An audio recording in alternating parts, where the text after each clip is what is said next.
Hello, we're Werewolves of London. We're in the Lexington on Pentonville Road. I'm Matt. I'm Damian. And so this is... We have Ruby, who brings the beers. And sorry, what? Destroy the patriarchy. So this is me and Damian and sometimes Ruby talking about what's happened this week. Right, it's seeing how Matt and Ruby that we care about politics. Does anyone else care? You know, apart from news presenters and philosophers and MPs and a few people that go to our Labour meetings and what have you. Does anyone else care? I think there's a... We're in the minority, I think. I think a lot of people think it doesn't apply to them. They just think that we're going to have the same shit life either way. It doesn't matter who's in power because they've been fucked over for years. I think Ruby's right. I also think she should talk close to the microphone. But no, I do. No, I think that's a big part of it. I think a big part of it as well is in the world we live in, there are. How do we define politics, right? We define it in very set parameters, and there's only a few people who are gatekeepers of that, which is obviously ridiculous because it affects everybody. Yeah. So, I mean, I think loads of people assume they're not into politics, but actually a lot of their beliefs and where they come from are quite political, and it's funny the things that can politicise them all of a sudden. Like a mate of mine, but a mate of mine, and he would consider himself completely apolitical and like none of it matters, and you've got no control over it. But he's massively into hip hop, and it's really funny actually how, in light of Trump in America, how a lot of those initial sort of hip hop people have suddenly re-engaged and that's engaged in me. Suddenly realised, hang on, actually this is important. So that's liberal sheep though. That's he's not a liberal sheep. Not your friend. But I mean, he lives in Hounslow, mate. He's not liberal sheep. But I think no. But that's not politics. No. Well, what's politics to you? But that really the nuts and bolts of it. Right. Voting and democratic procedure and all of those things in Parliament and all of those sorts of bits. Is that the nuts and bolts? It is the nuts and bolts. Yeah, that is nuts and bolts of it. Is it? Everyone's got an opinion on something that is generally considered, you know, normal. Like, so if you ask anyone, is homosexuality okay? I mean, no. In our generation, no one's going to say no. It isn't realistically. Very few people. You know, but all of these. So, or for example, Trump doesn't like Muslims. Everyone will say that's not politics. People say Trump's bad. That can't be politics.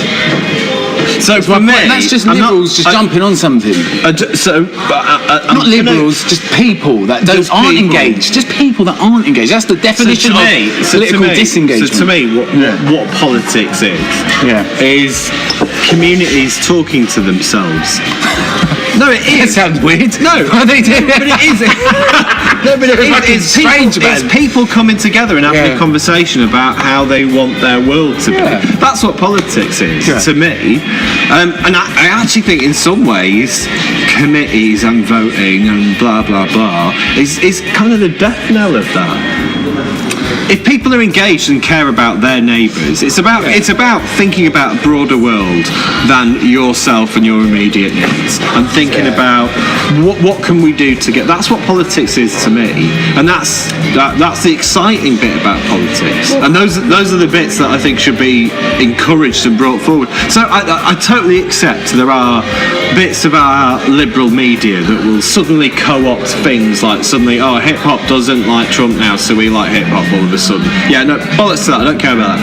But I do care about the human engagement with thinking about something bigger than yourself. Definitely, but I think with the Trump thing, is there's a lot of people... I thought this was about politics. No, let's make it about Trump. The reason with the Trump thing is the definition. There's a lot of people that don't have a well-formed opinion about something and just say things that they don't even really understand. Yeah, they haven't even. No, yeah, definitely. So it is the definition of people not being interested in politics. Definition. I don't. It's a sure sign of it.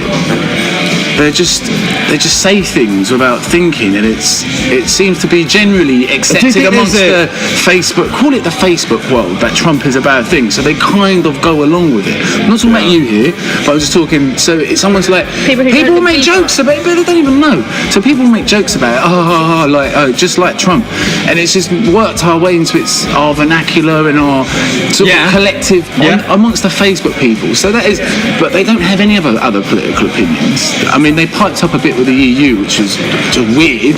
They didn't pipe about anything else. In front of their face. Yeah, that's what I'm saying. So it's a sure sign of it. So how do you? What's the solution? I don't know. I didn't say. How do you say it? No, but I think no one has. Yeah, they'll have certain little things that will make it into. It's like will make it into the mainstream or the Facebook stream. Yeah. There's certain issues, but other than that, I think most people. I don't know, man. I'd say 1 in 5 are fairly politically engaged. I'd say even less than that, man. 1 in 8. Thinking of this isn't an official statistic of any sort. This is based on my observations. This is fake news. Damian is fake. No, I know. I do have no. There's a worrying thing of people. They'll see something they've seen in the media and they will repeat it verbatim without any kind of critical thinking. I think, or questioning of the source, or questioning of the source, or I mean, so there's the thing. So a lot of the reporting on Syria, they'll frequently quote this organisation called the Syrian Human Rights Observatory. Yeah. Almost any article about an atrocity that Assad has done will use them as a source. It's a bloke in a flat in Coventry. Yeah. So I'm always people who are, you would assume are quite clever people, will just, the minute they've decided to trust something, they immediately abandon everything that they've learned about critical thinking and logic and analysis, and they'll think, okay, well, I trust this source, so I can repeat it verbatim. And that's not necessarily something that's unique to left-wing people or right-wing people. It's just people. And actually, I think there is a fundamental flaw in human beings in that we have what's the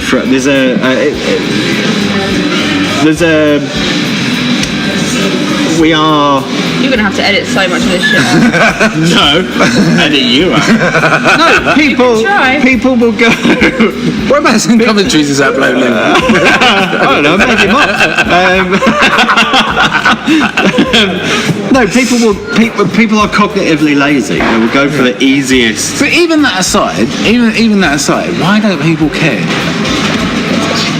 No, I think they do care when it suddenly affects them. I think they do. Maybe that's it.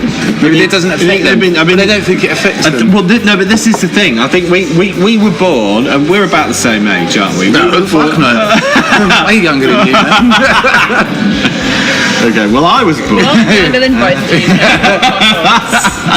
you. So we were born in a time of relative stability and relative prosperity, and we're now moving into a time of huge upheaval. And I think it's easy to be complacent and not care if you can pay your bills, you can get a pint in the pub, you can do all those things. At the end of the day, we're human beings and we have basic human being needs. And we want to be, no, but we do. We want to be happy and comfortable. And if the world will give you those things relatively easily, it's very simple not to be politically minded. Maybe does it say more about us than it does about them? But if you suddenly move into a period where that becomes problematic, then actually you will start to look for answers. And I think we're starting to see the beginning of this. We are starting to see the beginning of this, and that's why we're seeing a polarisation of people's political beliefs. Maybe, yeah. I think we're moving into very uncertain times. But sometimes I think I think sometimes I think people, the same people I know, right, that have never given a shit. I think they still don't give a shit. But I can't base everyone. Giving a shit do you think you see more? Yeah. Do you people who I was always like, you don't know shit, and now they're like, oh, like, okay, you've actually got things to say that I'm interested in, rather than just talking about your fucking hair. Yeah. What do you mean? Broader interest. Give us an example. God, no, I can't without naming names. Well, you don't have to name names. People who I've always considered nice people. I've got on with them, but I've never got into any discussion of any meaningful content. Who are now like into politics. It's like, where did that come from? Do you think it's age as well, maybe? No, I don't think age has anything to do with it. Well, I think the older generation. Well, you're going to be wrong. I don't know, older generation seems to give less of a shit because they're like, we've got our pensions, we've got this and that, fuck it. Those fucking pension thieving old people, man. Well, no, not thieving old people, it's just they're the ones who kind of missed getting fucked over. What's the pension? I don't think we don't get It's a thing that you pay into, but you're never ever going to get. Well, I know I pay into a thing, but I mean... So what's the conclusion then? We're all fucked. Maybe we need to keep talking to each other. Maybe we're the ones with the problem and not them. That's it. Maybe it is. What? So we should just become placid. Because once you get into like politics or start following it, it's like fucking watching Arsenal lose endlessly. Like it's just like an endless. It's like an endless cycle of watching Arsenal lose in the final minute or something like that. Yeah. It's just like, you're on the edge of your shit. It's like, oh god, man, this is just fucking. It's horrible. a hard time to be into any kind of politics. I don't want to say progressive because that's so laden with, but any kind of politics that is for the betterment and the future of humankind and not just a limited few. It's about time to be into that. How can we get people? How can we get people involved? I think people are involved, and I think people are keen. It's the thing is, I think the trouble is So there's a period at the moment now when lots of people are into politics, but they don't. But politics isn't necessarily into them on their terms, and I think I think that's the issue. It's how do you bridge that gap? How do you tap into that enthusiasm? And how do you galvanise that into something that can affect positive change? But that's the struggle every generation must have experienced. I don't think we're unique in that. It's frustrating that we've got to figure this all out again. It's not just, I don't mean just our generation. I mean, even like, let's say my parents or whatever, they kind of, not myself, my mum, she just kind of watches it as a sort of show, and she votes, but she doesn't really have any. I think that's a really interesting point, though. I think a lot of people do see it as, and it's a team that they support. Pretty much. But I don't think it works on those terms.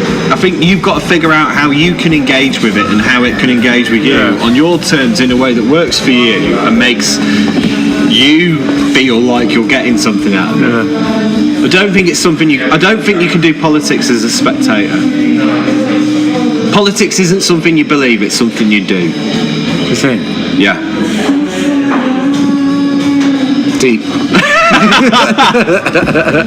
Right, so wrapping up, not talking about that thing we just sort of it's not inappropriate. That's not an appropriate.